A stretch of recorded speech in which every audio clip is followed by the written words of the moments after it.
Bonjour tout le monde. Je vais faire une présentation en deux parties. La première partie est plutôt scientifique. Je vais discuter quelques idées concernant l'origine d'une classe particulière de gisements, les gisements dits magmatiques, les gisements qui se forment pendant la cristallisation de magma.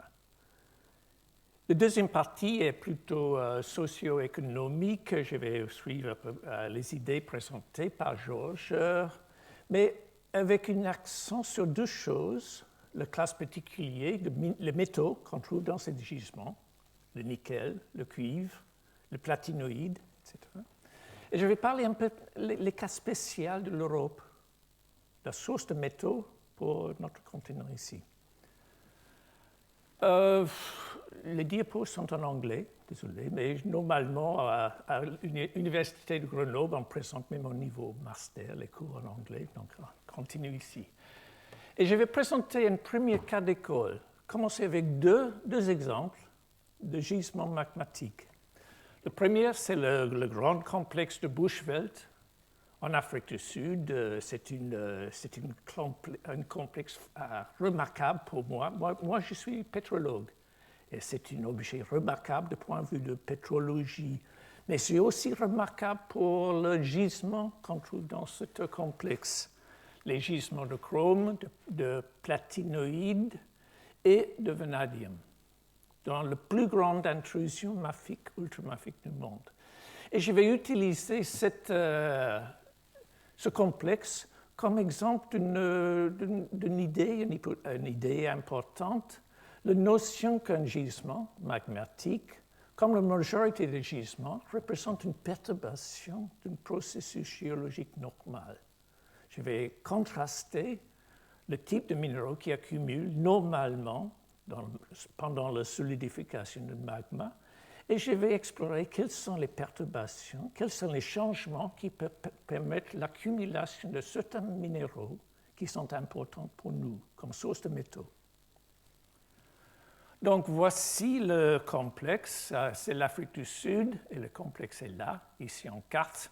Et ici, c'est le fameux Merensky Reef, qui est la source principale de platinoïdes pour les éléments de groupe platine pendant une certaine période de temps. C'est le plus grand, j'ai déjà dit, la plus grande intrusion mafique, ultramafique. Il y a trois niveaux minéralisés que je vais présenter plus tard. Et il y a les platinoïdes, le chrome, le vanadium.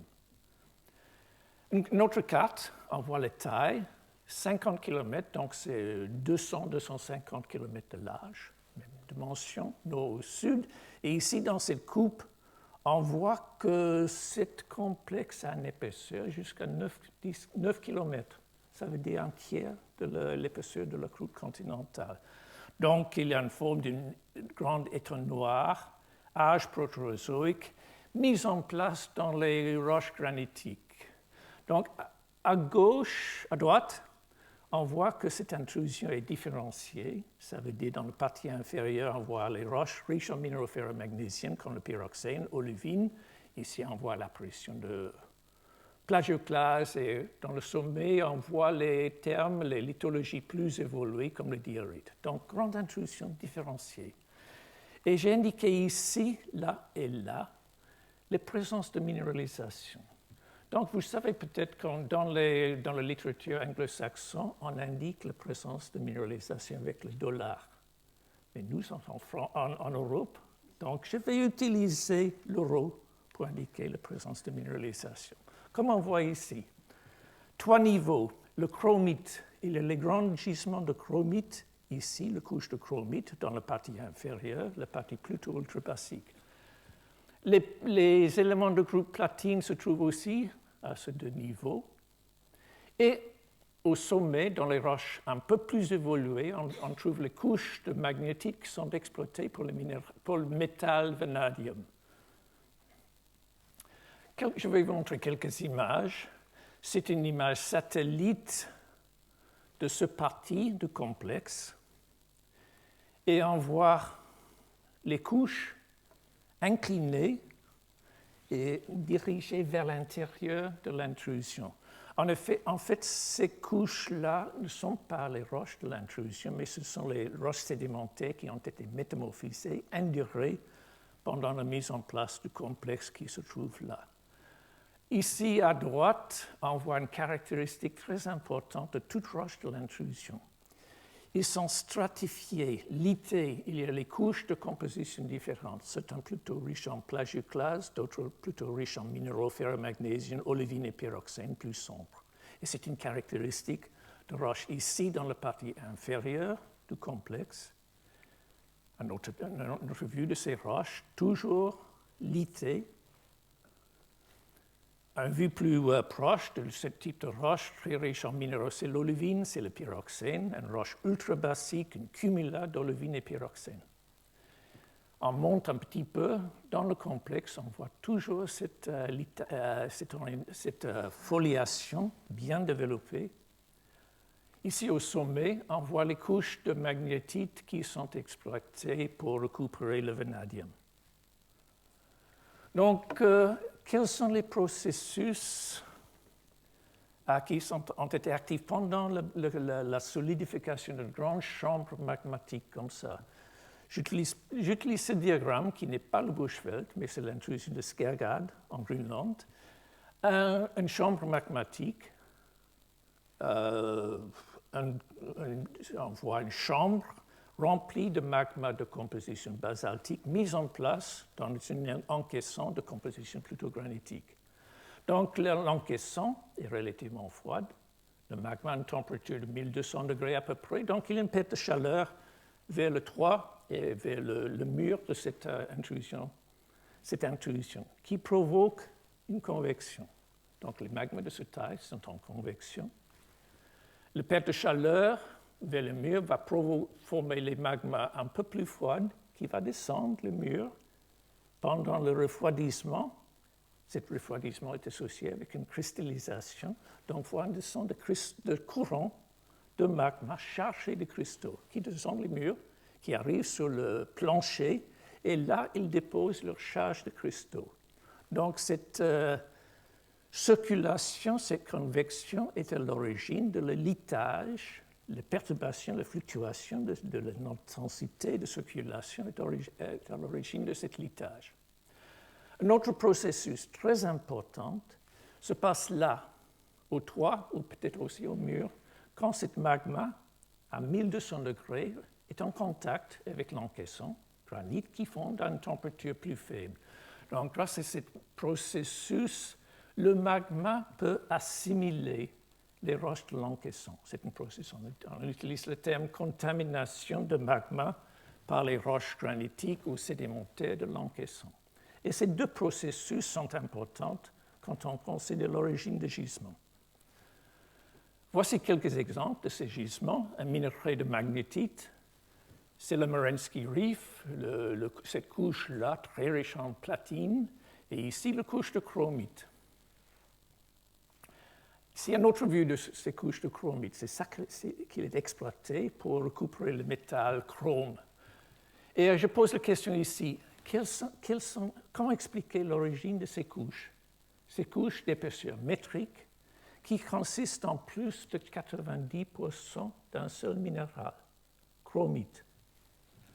Donc, il y a deux prérequis. La première chose, c'est évident, il faut avoir un magma qui cristallise le chromite.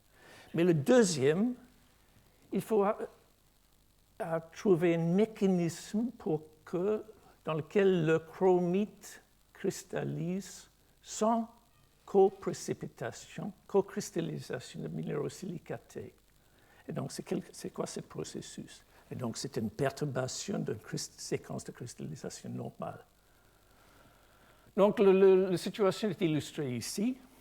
Une partie de cette séquence litée avec les cumulats de pyroxène, olivine et de temps en temps les couches de chromite. Comment expliquer la présence de ces chromites? À droite, on voit la situation normale. Normalement, on voit la cristallisation de beaucoup d'olivine, un peu de chromite. Et de temps en temps, la cristallisation de chromite, d'olivine ou de pyroxène s'arrête. Il y a cristallisation et sédimentation de chromite seul. Comment expliquer cette perturbation? Et c'est Neil Evans, c'est un géochimiste canadien, qui a proposé en 1977 deux hypothèses pour expliquer la cristallisation de chromite sans minérosilicaté. Et ces idées sont présentées dans un diagramme de phase. Normalement, quand je fais cours à Grenoble, à ce stade, j'invite un étudiant ou une étudiante de venir au tableau et me dire comment décrire la cristallisation d'un magma de composition M. Comment la composition de cet liquide change au cours de la solidification du magma. Bon, je fais moi-même. C'est le liquide. Bon, j'ai vu le visage un peu terrifié. Bon, c'est le magma. C'est le champ de stabilité d'olivine. Donc, dans le champ bleu, c'est que l'olivine qui cristallise. Dans le champ vert, c'est l'autopyroxène, et dans le champ jaune, c'est le chromite. Voici la composition du liquide primaire. C'est l'olivine qui cristallise, donc la subtraction d'olivine va provoquer un changement de la composition du liquide d'ici à là. À ce point ici, on voit l'apparition d'une deuxième phase, et les deux phases, olivine plus chromite, vont cristalliser pour effectuer ce changement de composition du liquide jusqu'à ce point-là. Mais ce qui est intéressant sont les proportions dans lesquelles les minéraux cristallisent. À peu près 1,8% de chromite et 98,2% d'olivine. C'est la situation normale qui donne une roche, un pyridite avec une petite quantité de chromite. Pour que le chromite cristallise seul, il faut perturber le système pour qu'on ait un liquide qui se trouve dans le champ de stabilité, dans ce champ jaune. Et il y a deux possibilités. Donc, c'est le diagramme de phase, olivine, chromite, granite, SiO2. Donc, on note les chiffres ici. Nous sommes là. Le granite de l'encaissant, c'est matériel assimilé quand le magma interagit avec l'encaissant à la composition là. Donc, si un mélange, si ce magma peut assimiler l'encaissant, on peut créer un liquide hybride qui se trouve dans le champ de stabilité de chromite. Et ce magma hybride va donc cristalliser pour une certaine période de temps le chromite seul. Une alternative, c'est ça, une alternative qui dépend sur la forme de cette limite de phase, cette courbe, un magma plutôt primitif, mélange avec un magma plutôt évolué pour créer un liquide hybride qui se trouve également dans le champ de stabilité de chromite. Et le chromite cristallise seul dans cette petite partie.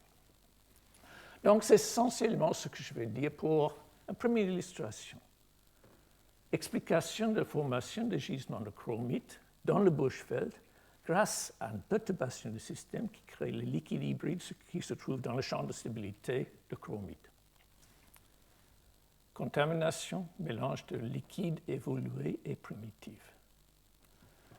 Le deuxième cas d'école, ce sont les gisements de nickel, de cuivre et de platinoïde, les sulfures de ces métaux dans le gisement de Norilsk-Talnakh en Russie. Et j'ai noté ici, c'est sans doute le gisement le plus riche du monde quand on calcule la valeur totale de métaux. Et c'est un gisement qui est associé avec la province ignée, j'ai expliqué ce que c'est, une province volcanique la plus grande qu'on connaît, et associé aussi, une petite déviation, c'est associé avec la plus grande extinction de masse, la plus grande crise biologique dans l'histoire de la Terre. Donc, on parle d'un autre processus, la formation d'un magma dans le manteau, par fusion partielle du manteau, sans doute dans une panache. Il faut avoir un passage à travers la lithosphère et la croûte. Et ensuite, dans la croûte, cette magma va interagir avec les roches encaissantes le même thème que pour le Bushveld. Et cette interaction est à l'origine également pour les grands gisements de sulfure de nickel à Norilsk. Les grandes provinces ignées, ces grands empilements de roches de composition essentiellement basaltique se trouvent dans les bassins océaniques, en Tongjava, on parle de plateaux océaniques, ou sur les continents, on parle de trappes de Décan, ou ici, le plus grand, les trappes de Sibérie. Trappe, c'est un autre terme pour ces empilements de roches volcaniques. Une carte de la province, les trappes de Sibérie, avec la partie ouest couverte par les roches sédimentaires plus récentes et les parties est qui affleurent à la surface. Norilsk se trouve là, dans le nord, dans une partie où une déformation plus récente a surlevé la partie inférieure, le contact entre les roches volcaniques en vert et les roches sédimentaires. Et à ces niveaux-là, indiqués en rouge, on trouve les gisements. On voit mieux cette situation sur une coupe. C'est une coupe avec les basaltes, les roches sédimentaires du bassin sédimentaire en dessous les laves.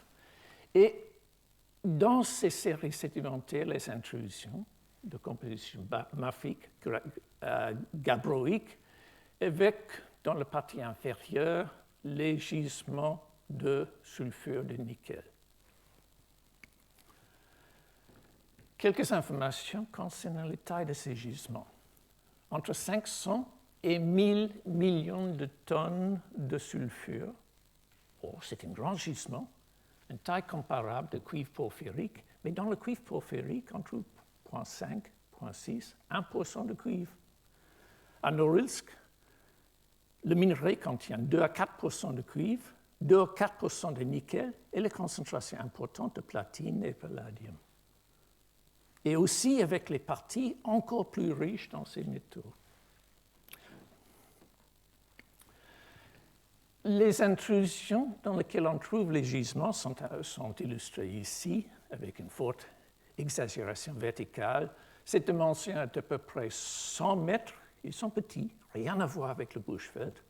Cette dimension-là, la largeur, est 300 mètres et il peut être plusieurs dizaines de kilomètres de longueur. Donc, ils sont les intrusions comme le Rubin.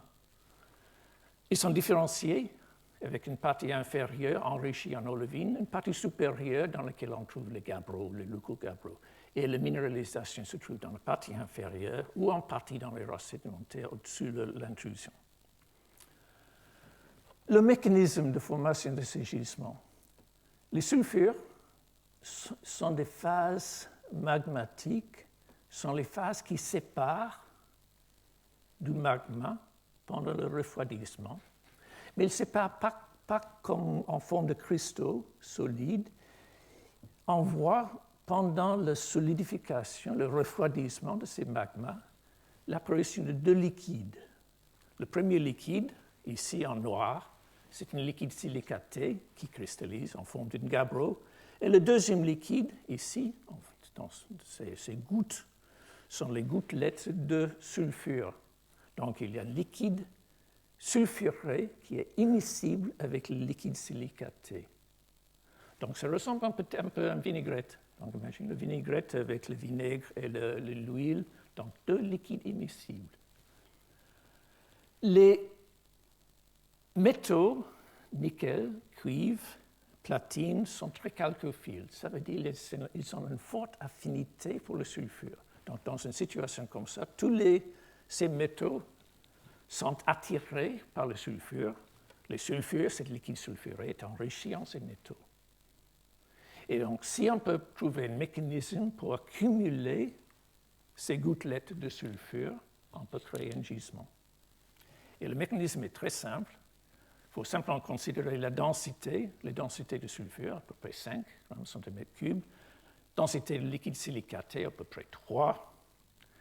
Il y a forcément une sédimentation pour créer, à la base de l'intrusion, une couche de sulfure massive. Et vous voyez, c'est une cours que j'ai donnée, un séminaire que j'ai donné en Angleterre, donc le livre, pour indiquer la minéralisation. Donc ça, c'est la minéralisation. C'est ça qui sont formés à Norilsk-Talnakh. Il faut trouver une explication pour la formation de ces gisements. Mais avant ça, je vais vous montrer quelques images de la ville de Norilsk. C'est affreux. C'est une ville minière construite dans la période soviétique. C'est notre hôtel, qui est pas mal, un peu stalinien, mais c'est raisonnable parce que c'était construit dans la période de Staline. Quand on passe un peu à droite, on voit un autre côté du bâtiment, et l'arrière est comme ça. Donc le bâtiment est tombé en ruine. Et pourquoi? Il y a 3 raisons. Le premier, c'est le climat, plus 40 en été, moins 40 en hiver, un climat très rude. Le deuxième, c'est la construction. C'était construit, le Norilsk était parti du Goulag. Et donc le bâtiment, toute la ville, toutes les mines étaient construites par les prisonniers du Goulag. Donc la construction n'est pas terrible. Mais la troisième raison pour cette dégradation du bâtiment est indiquée ici, les fournaises. Les raffineries où ils chauffent le sulfure pour récupérer les métaux et le dioxyde de soufre échappe dans l'atmosphère. Une liste intéressante, les 10 sites les plus pollués du monde, et on trouve là Norilsk. Si on s'éloigne un petit peu de villes, de mines, on voit un paysage relativement joli. Voici, ce sont les trappes, les couches volcaniques, et les sapins de Noël, les tigas de Russie, et les myrtilles. Non, c'est joli, mais on va dans un autre côté et on voit ça. On voit les sapins qui étaient totalement détruits par l'échappement de ce dioxyde de soufre des mines. Donc, pourquoi je parle de ça? Première chose, j'ai dit donc qu'il y a cette association temporelle entre la mise en place des grandes provinces ignées et les crises biologiques, celui-là, le Crétacé tertiaire, et celui-là et Sibérie. Une association entre la grande extinction au Permien-Trias et la mise en place des trappes de Sibérie.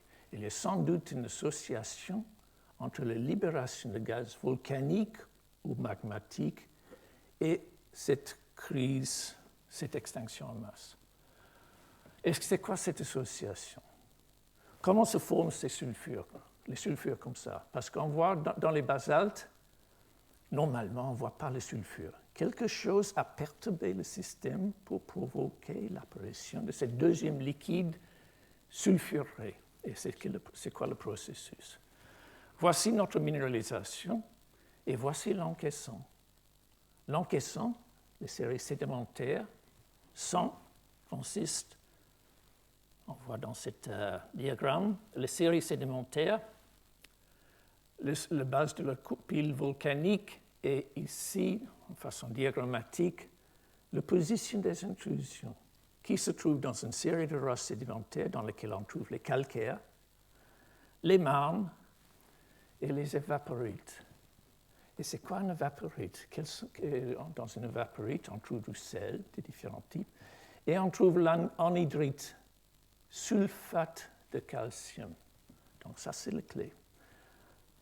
Le processus, ce qui s'est passé est comme au Bushveld, le magma a interagi avec l'encaissant, le magma a assimilé les roches de l'encaissant, et dans ce cas, le processus clé est le transfert de l'encaissant du soufre dans le magma pour faire apparaître ce deuxième liquide sulfuré. L'évidence est bien notée ici avec les isotopes du soufre, delta 34 soufre. La composition du magma d'origine mantélique sont ici à 0. Les minerais sont ici, sont relativement enrichis en isotopes lourds, et les évaporites sont ici. Donc on a une bonne évidence de l'assimilation dans le magma de l'encaissant qui est la source du soufre. Le processus est indiqué ici. Donc, dans ces intrusions, le magma coule au long de ces intrusions. Le magma interagit avec les roches sédimentaires. Les roches sédimentaires sont assimilées dans le magma qui fournit le soufre Et en même temps, les roches encaissant de ces intrusions sont chauffées et sont chauffées par le magma qui libère le SO2 des évaporites, le CO2 des calcaires, et donc c'est la libération de ces gaz qui sont à l'origine de l'extinction de masse. En ce qui concerne les gisements, notre diagramme, le processus important se passe ici, dans le bassin sédimentaire, dans les intrusions qui passent à travers les sédiments, qui sont capables d'assimiler l'anhydrite, sulfate de calcium, et aussi un réductant, la matière organique, qui réduit le sulfate en sulfure qui accumule, qui forme cette liquide émissible sulfurée. Le nickel, le cuivre, le platinoïde vient du magma. Le soufre vient de l'encaissant. Donc, pour cette première partie, le point plus important, les gisements magmatiques. J'ai donné 2 exemples, mais le principe s'applique aux autres exemples. Ils sont les conséquences d'une perturbation d'un processus géologique normal. Et souvent, le processus clé est l'assimilation de roches, de l'encaissant, qui peut changer la relation de phase ou ajouter le soufre pour former les minerais. Bon, deuxième partie, très différente, les aspects socio-économiques qui portent sur ce type de métaux, surtout les éléments de groupe platine. Et je vais présenter les travaux faits avec mon collègue Olivier Vidal, qui va venir ici pour le colloque dans quelques semaines. Et je vais poser une question importante. Si on considère la transition énergétique, l'arrivée éventuellement d'une société, c'est quoi le... décarbonée. J'ai hâte de demander à Georges comment dire low carbon society. Donc c'est une société décarbonée qui nécessite la construction d'une grande quantité d'éoliennes, de panneaux solaires, des infrastructures capables de générer cette énergie renouvelable. Et je vais poser la question, d'où viennent les métaux et les autres ressources naturelles nécessaires pour fabriquer toute cette infrastructure? Les bases étaient déjà données par Georges. On parle d'une situation dans laquelle la population augmente de façon rapide et il y a une augmentation de la consommation d'énergie fossile et ici accompagnée par une augmentation de la production et consommation de différents types de métaux. Il s'agit que les métaux de base, mais aussi les métaux un peu plus rares, comme Georges a bien discuté. Ce que je vais souligner est un lien entre la consommation de matériaux naturels, de ressources minérales, et l'énergie. Et quelques chiffres importants. Actuellement, on utilise beaucoup d'énergie, énergie fossile, pour fabriquer, pour extraire les métaux. Un premier chiffre. 21% de l'énergie utilisée par l'industrie est utilisée pour la production de l'acier et du ciment. En Australie, la consommation d'énergie par l'industrie minière augmente par 6% par an. En partie parce que les activités minières augmentent, mais surtout parce que le teneur moyen de différents métaux dans les gisements baisse. Et pour extraire les métaux d'un minerai avec une faible concentration de métaux a besoin de beaucoup d'énergie. Et ensuite, en passant, il y a ce type d'activité rejette dans l'atmosphère beaucoup de CO2. Quelques chiffres encore, si on accepte les rapports comme ça, dans l'année 2035, à peu près, oui, c'est 25 à 50% de l'énergie doit venir des sources d'énergie renouvelables, et peut-être beaucoup plus un peu plus tard. Et le problème est illustré ici. Donc, qu'est-ce qu'on voit ici sur ce diagramme? Une série de différentes sources d'énergie, hydro, nucléaire, gaz, charbon. Et ici, le renouvelable, le vent et le photovoltaïque, et les énergies solaires. Et ici, la quantité d'acier requis pour produire le tonne d'acier pour produire un mégawatt d'énergie. Hydro, c'est bon. Nucléaire, c'est aussi bon, si on considère ce type d'argument. Mais on voit que les renouvelables sont beaucoup plus gourmands en ce qui concerne la quantité d'acier utilisée. Mais encore pire sont les utilisations d'autres types de ressources naturelles. Le béton, le verre, l'acier, aluminium, cuivre, avec l'hydro qui est bon. Et ici, avec les grandes colonnes, les besoins pour le vent et pour le photovoltaïque pour ces métaux et autres matières naturelles. Dans ce diagramme, on voit l'augmentation de le chiffre, c'est le milliard de tonnes de consommation de l'acier, de béton, aluminium, cuivre et verre pour produire l'énergie renouvelable. À deux parties, deux scénarios pour l'augmentation croissante de la production de cette énergie. Et on peut conclure avec les phrases comme ça. Si les différents scénarios sont réalisés, la quantité de béton, de l'acier, aluminium, cuivre, verre, utilisée, séquestrée dans l'infrastructure de l'énergie renouvelable est 2 à 8 fois la production totale en 2010. Donc, essentiellement, construire toute cette infrastructure là, nécessite beaucoup de métaux et de l'acier et du sable, etc. Et donc, on a un petit problème. Dans l'avenir, on doit produire beaucoup d'énergie renouvelable, mais pour produire l'infrastructure nécessite beaucoup de métaux qui nécessitent beaucoup d'énergie pour l'extraction de ces métaux. Une solution, je pense une solution, ce n'est pas trop difficile si on fait une modélisation.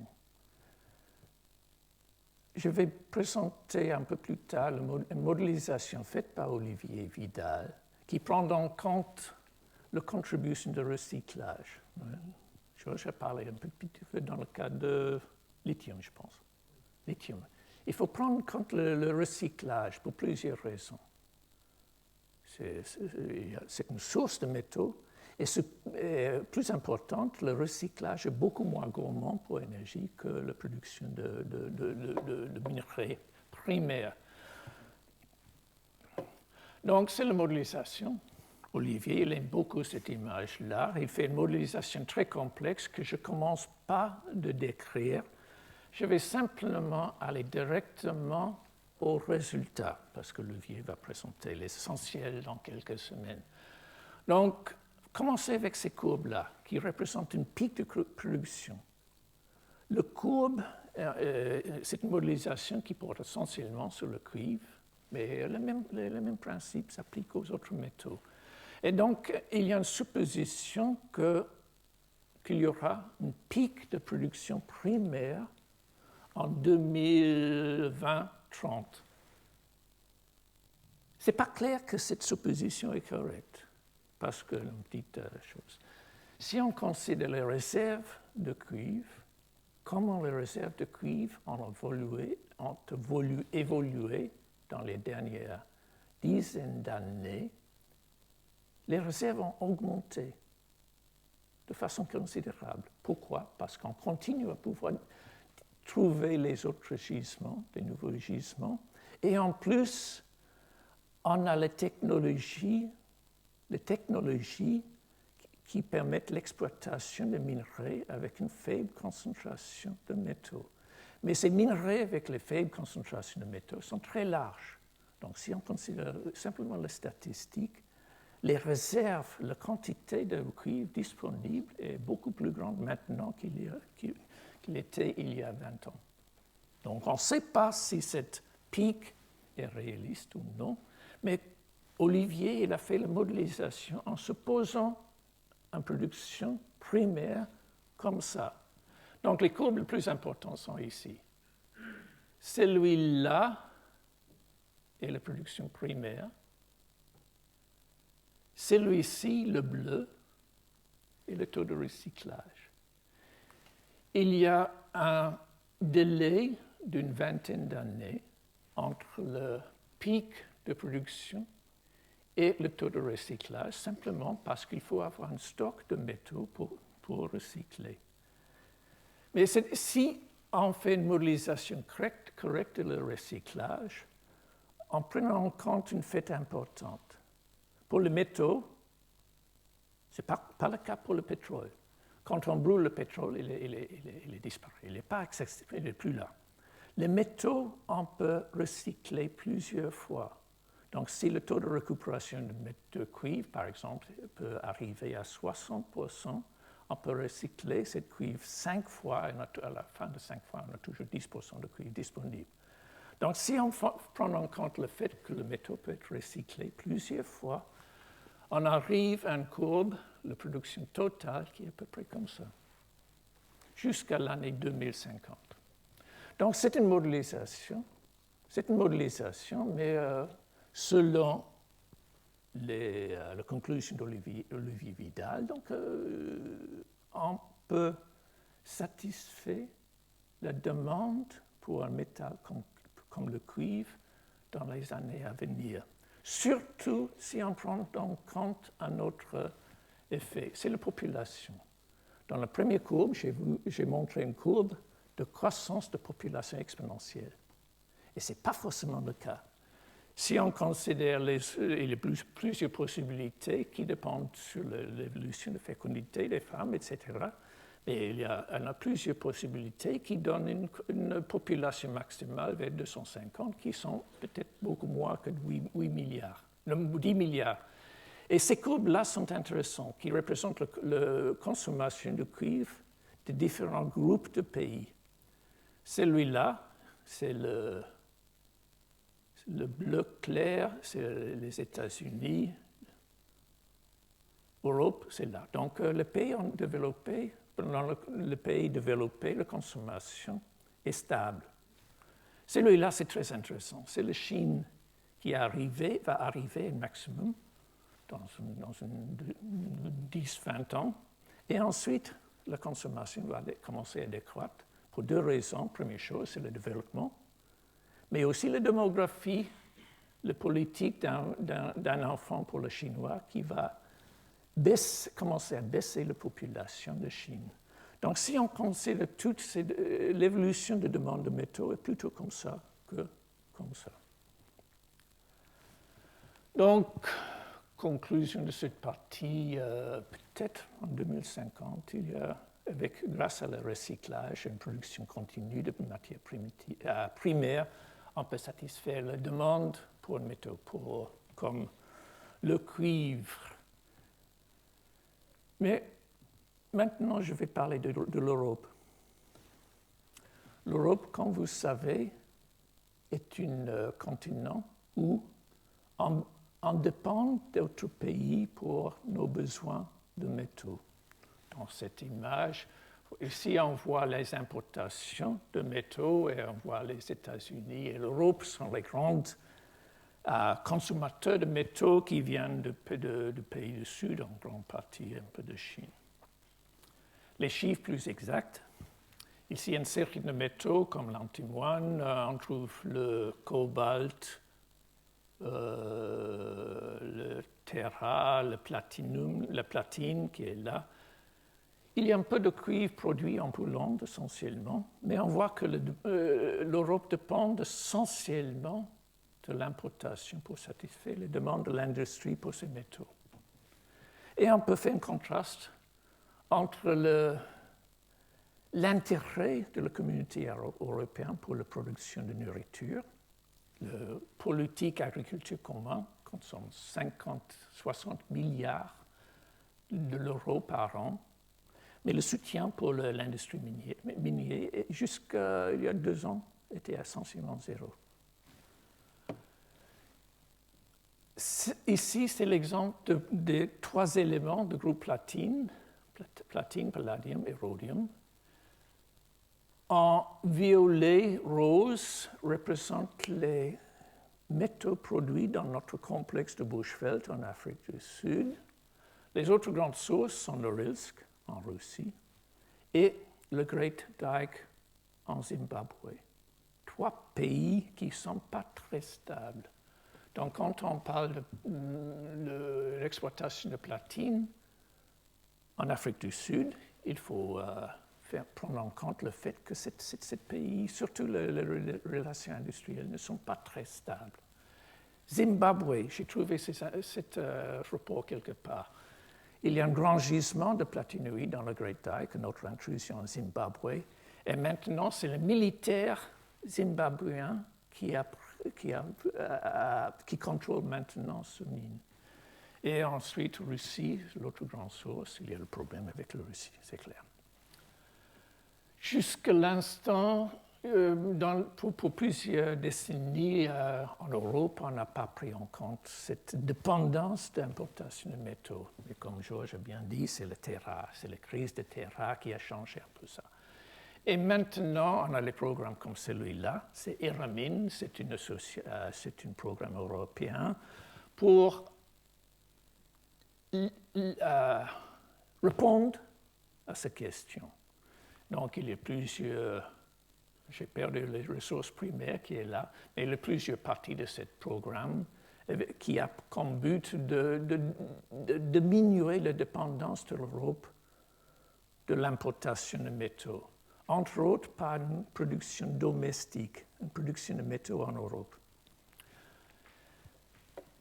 Beaucoup de gens ont l'impression qu'il n'y a pas de gisement, pas de métaux en Europe.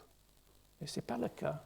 C'est un cas géologique avec les occurrences de mines, l'ancienne mine, et en carré les sites d'exploitation actuels. Et donc, surtout en Scandinavie, dans la partie de l'Ouest, dans la presqu'île ibérique, et en Irlande, il y a une production significative de métaux. Mais quand on regarde ici, les sites de mines actives maintenant, on voit quelque chose un peu bizarre. Parce qu'ici, j'ai fait un contraste avec les centres d'activité industrielle et les mines. Et on voit, ça ne se mélange pas. Et pourquoi? Donc, c'est la première image, une mine. Et ici, à gauche, j'ai mis un pub pour le bio, la nourriture bio, qui est bien. Et il est bien pour plusieurs raisons, mais il est bien parce que peut-être c'est posé,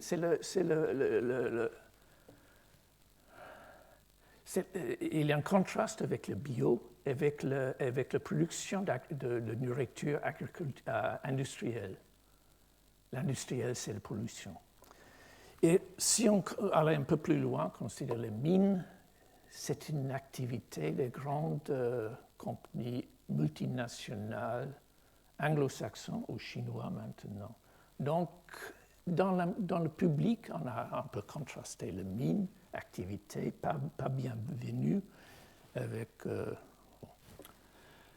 Il y a certains développements en Europe depuis le lancement des programmes. Dans les programmes comme ERAMIN, il parle souvent d'une mine modèle européenne. La création, le développement d'une mine modèle. Mais ce type de mine existe déjà. La mine d'Aitik, dans le nord de Suède, est remarquable. Il se situe très au nord, dans le nord de Suède. C'est une mine qui fonctionne en toute conscient des règlements sociaux et économiques et environnementaux de Suède. Et dans cette mine, on exploite un minerai dans lequel on trouve 0,27% de cuivre. C'est un chiffre remarquable parce que la concentration moyenne de mine global est autour de 1%. Et les grands gisements en Chili exploitent un minerai avec 0,6. Grâce à une mine très mécanisée, très efficace, en Europe, on peut exploiter le minerai avec cette concentration de cuivre. Aussi en Angleterre, le Hemmenden, Drakelands, c'est une mine qui va ouvrir dans 6 mois, je crois, et ça va être la 3e mine de tungstène du monde. Donc, il est possible d'ouvrir et faire fonctionner les mines en Europe. Mais il y a aussi le développement un peu moins positif. Rosie-Montana, en Roumanie. Donc, je ne sais pas si vous connaissez cette histoire. Il y a un grand gisement de l'or en Roumanie. Après une longue période, le gouvernement de Roumanie a donné l'autorisation à une compagnie canadienne d'ouvrir cette mine. Il y a les grandes manifestations dans les villes de Bucarest et Cluj qui a forcé le gouvernement roumain de changer, de retirer l'autorisation. Et maintenant, cette mine ne va pas ouvrir. En Grèce, il y a un autre grand gisement de l'or qui était arrêté grâce à la manifestation en Grèce, où ils n'ont pas besoin d'1 milliard d'euros qui peut le bénéfice de ce mine. En France, on a l'histoire de gaz de schiste. Et dans la région de Rueil, Teny, une petite compagnie française a commencé l'exploration pour le gisement polymétallique de cuivre, de plomb, de zinc. C'est la première exploration qui a été faite en France depuis 20 ans. Et 3 semaines après le lancement de cette exploration, dans 3 petits villages autour de ce site, il y a les associations qui ont manifesté avec le slogan « Non aux mines, ni à Rueil, ni ailleurs ». Je passe ça. Donc, comment faire? Comment faire pour... Je pense, vous comprenez bien, on a besoin de métaux pour l'industrie, pour la société décarbonée. D'où viennent ces métaux? On peut dire simplement, bon, on va trouver les métaux ailleurs. Mais je pense que ce n'est pas moral pour un pays comme la France, pour un continent comme l'Europe, simplement de dépendre de l'importation de métaux d'ailleurs, de dépendre aux autres pays, surtout les pays en voie de développement, de fournir les métaux qui sont nécessaires pour nous. Donc, comment faire? Je pense qu'on peut avancer les arguments comme celui-là. Je ne sais pas si vous avez entendu parler du mouvement locavore, qui sont les... c'est tout à fait raisonnable. L'idée, il faut consommer les produits, surtout la nourriture qui était produite dans un rayon de 100 km de chez nous. Pour les raisons qui sont claires, donc... c'est bon pour l'écologie, c'est bon pour l'emploi, etc., etc. Mais est-ce que c'est raisonnable de ne pas acheter les haricots verts de Kenya? Moi, quand je vais au supermarché, j'achète toujours les haricots verts de Kenya. Ma femme me pose, elle dit non, je n'ai pas le droit d'acheter les haricots verts à Kenya, mais je le fais. Parce que je pensais, pour l'autre raison, mais je pense pourquoi pas? Mais ce que j'ai ici, pourquoi éviter, ne pas acheter les haricots verts de Kenya quand on consomme dans mon portable le cobalt tantal du Congo? Donc, locavore mining, je pense qu'on peut avancer le même type d'argument concernant l'exploitation de mines en Europe. Ou on peut exploiter les mines en respectant les normes de société, les normes environnementales, comme ils ont été faits en Suède. Il y a le terme en anglais food miles, la notion qu'il faut consommer les produits locaux pour éviter qu'on envoie les pommes de Nouvelle-Zélande jusqu'ici. Les mêmes arguments s'appliquent encore plus aux métaux. L'emploi pour les locaux, la sécurité d'approvisionnement de métaux. il y a plusieurs arguments pour dire qu'il faut promouvoir l'exploitation de métaux en Europe. Bon, essentiellement, c'est ça que je voulais dire dans la conclusion de cette deuxième partie. Première chose, pour faire l'infrastructure nécessaire pour cette société décarbonée, nécessite la fabrication de beaucoup d'infrastructures qui nécessitent beaucoup de métaux. Le recyclage, un recyclage et une stabilisation de consommation va sans doute dire que dans l'avenir, ces métaux seront disponibles. Donc je pense que ce cercle ne présente pas un problème énorme. Mais je pense, et le troisième point, je pense pour les raisons d'éthique ou d'économie, il faut privilégier la production de métaux en Europe. Peut-être pas en France, peut-être c'est pas trop difficile, mais dans d'autres pays de l'Europe. Merci pour votre attention.